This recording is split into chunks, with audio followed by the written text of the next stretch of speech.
Store में बंद कर देते थे मुझे। और मैं 2-2 घंटे तक बंद रहती थी स्टोर में, वहाँ किसी को आवाज़ भी नहीं जाती थी। मैं चिल्लाती थी, उसी में बेहोश हो जाती थी, फिर उसी में मुझे होश भी आ जाता था। तो उन्होंने किचन में एक बार मेरे बहुत तेज सर पे बेलन मार दिया था। मैं पूड़ी बना रही थी, ऐसे बहस होने लगी तो मैंने भी कुछ बोल दिया तो खींच के बेलन मार दिया। मैं बेहोश हो गई, बहुत सारा ब्लड निकला, मुझे हॉस्पिटल भी नहीं लेके गए। मेरे में बहुत ज़्यादा टॉर्चर हुआ। मैंने 3 बार सुसाइड किया। मैं 3 मंजिल से भी कूदी, मेरे पैर दोनों टूटे हुए, मेरी रीढ़ की हड्डी भी फ्रैक्चर है। एक बार मैंने फांसी लगाई थी तो इनके पापा ने मुझे उतार लिया था, क्योंकि एक बार मैंने मम्मी को फोन किया तो मेरी मम्मी भी यही कहती कि ऐसे तुम फांसी लगा लो, फिर हम बाद में बताएंगे इनको। मतलब जब मैं मर जाऊंगी तब बताएंगी, जीते जी नहीं कुछ करेंगी।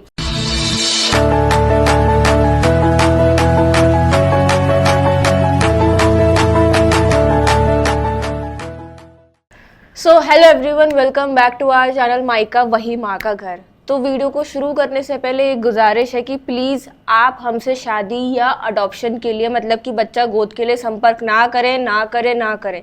इतनी बार बोलने के बावजूद भी आप लोगों को समझ नहीं आता, फिर भी शादी और अडॉप्शन के लिए कॉल्स आती हैं। ये नंबर आपके लिए नहीं दे रखे हमने स्क्रीन पर। ये स्क्रीन पे जो नंबर आ रखे सिर्फ ज़रूरतमंद महिलाओं के लिए, वो भी उन महिलाओं के लिए जो घरेलू हिंसा जैसी चीज़ों का शिकार हो रही है, पति की मारपीट का शिकार हो रही है, पति खर्चा नहीं देता है, दारू पी के मारता है, उन सभी परेशानियों से जूझने वाली महिलाओं के लिए ये नंबर हमने दे रखे हैं। तो आप जैसे लोगों के लिए ये नंबर नहीं है, तो प्लीज़ कृपया करके कॉल और मैसेज ना करें। आज हमारे साथ एक महिला है जिन्होंने अपनी पहचान गुप्त रखने को कहा है, ना ही अपना नाम बताएंगी, ना ही अपना चेहरा दिखाएंगी। तो आइए जानते हैं कि इनके साथ ऐसा क्या हुआ है कि इन्हें अपना घर परिवार छोड़कर माइका आश्रम का सहारा लेना पड़ा। आप मुझे ये बताइए कि आपके साथ ऐसा क्या हुआ कि आपको अपना घर परिवार छोड़कर आश्रम में आके सहारा लेना पड़ा। मेरे पति ने मेरे से झूठ बोल के शादी की थी। उनकी 2 शादियां हो चुकी थी, तो उनके दोनों वाइफ खत्म हो गई थी और उनके 3 बेटे भी हैं, वो मेरे जैसे ही हैं, बड़े बड़े। तो वो बहुत परेशान, उनके बेटे भी परेशान करते थे मेरे को। जो बड़ा लड़का है वो मेरे पे हाथ उठाता था, अब एक छोटा वाला वो भी हाथ उठाता था। जब मैं बोलती थी कि बच्चों की तुम मार खाने के लिए मुझे लेके आई क्या, पहली बात तो उन्होंने मेरे से झूठ बोला कि मेरी 2 शादियां, 1 शादी बताई थी, 2 बच्चे बताए थे। तो वो मतलब जब मैं कहती थी पैसे नहीं देते थे, खर्चा नहीं देते थे, जो भी था सब अपने लड़कों के लिए सारी फैसिलिटीज करते थे, पर जब मैं कहती थी तो मेरे लिए कुछ नहीं है। और उनके बच्चे भी बोलते थे जैसे बेड है या कोई फैसिलिटीज की चीज़ है तो मैं यूज करती थी, तो कहते तुम क्या अपने बाप के घर से लेके आई हो, मेरे पापा नहीं है, मम्मी भी मेरी दूसरी है, भैया है, तो किसी को मतलब नहीं है मायके में। उन्होंने तो बिल्कुल रिश्ता ही तोड़ दिया मेरे से। कहते जो भी किया तुमने अपनी मर्जी से किया, तो मेरे से कोई मतलब नहीं है। लव मैरिज है आपकी? जी दीदी। कितने साल बाद आपने शादी करी? जब रिलेशन में थे, रिलेशन को कितना टाइम हुआ था? टाइम दीदी ज़्यादा टाइम नहीं किया हुआ था। इन्होंने रोके अपनी खूब कहानी बताई थी, मतलब मैं छोटी थी, ज़्यादा मुझे अकल नहीं थी। 8 साल हो गए मेरी शादी को, मंदिर में की थी। शादी कर रहे थे तो आपकी उम्र क्या थी? मेरी उम्र दीदी वही 18 भी नहीं थी पूरी। 8 साल आपकी शादी को हो गए? जी, एक बेटी भी है मेरी। और उनकी उससे पहले 2 ऑलरेडी शादी हो चुकी थी, मतलब वो लड़का आपसे बहुत बड़ा था? हाँ, बहुत बड़े हैं दीदी। तो फिर 8 साल शादी के बाद आपको एकदम से आश्रम कैसे आना पड़ा?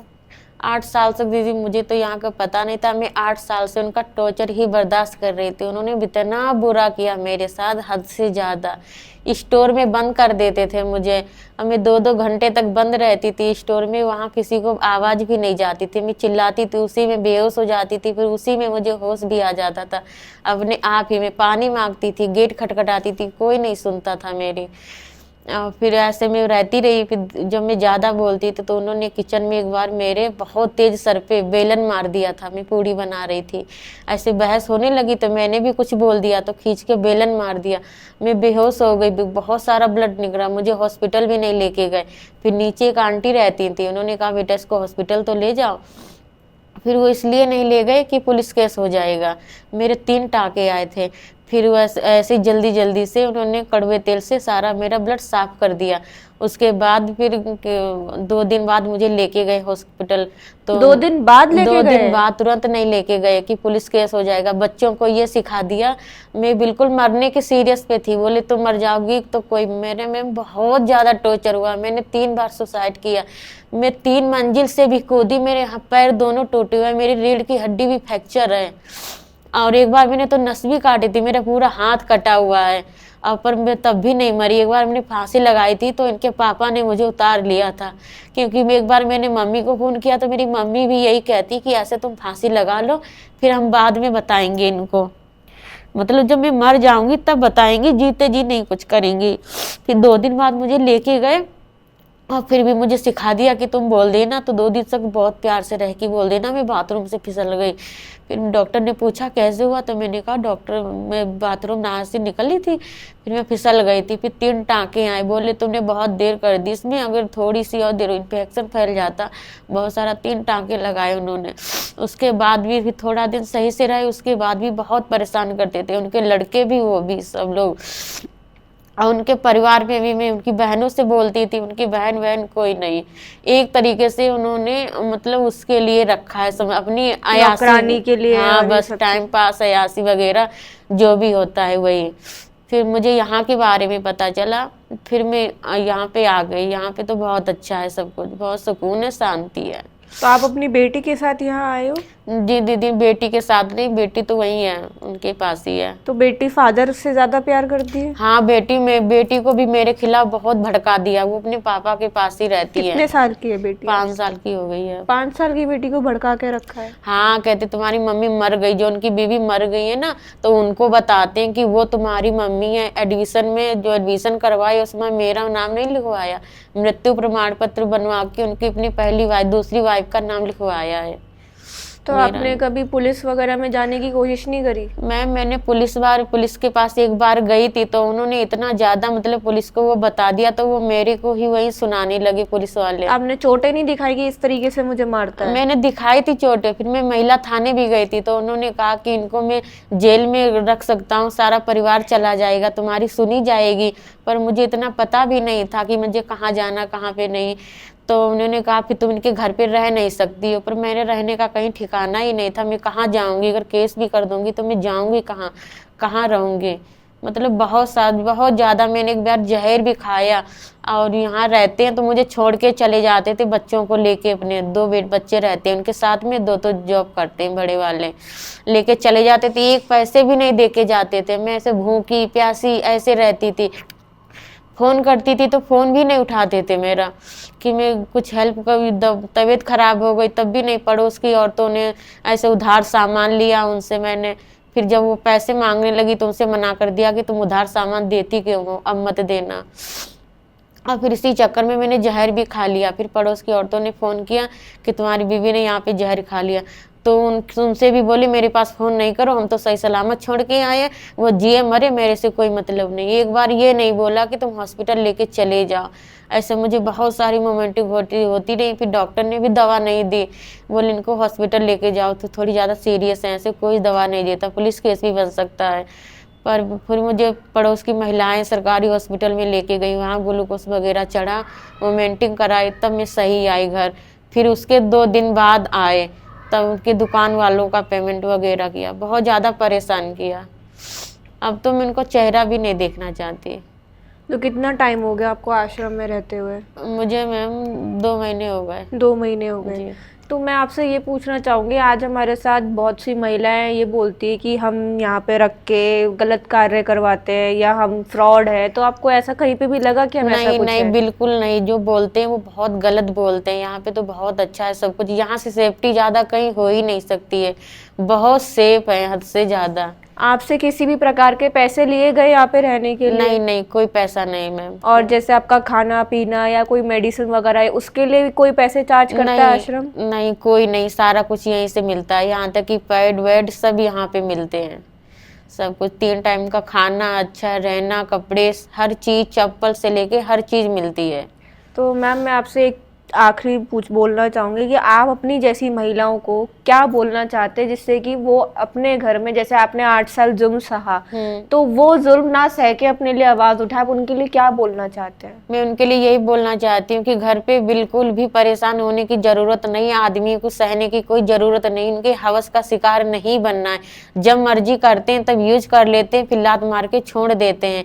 यहाँ इतनी व्यवस्था अच्छी है, यहाँ से अच्छा कहीं सेफ नहीं है।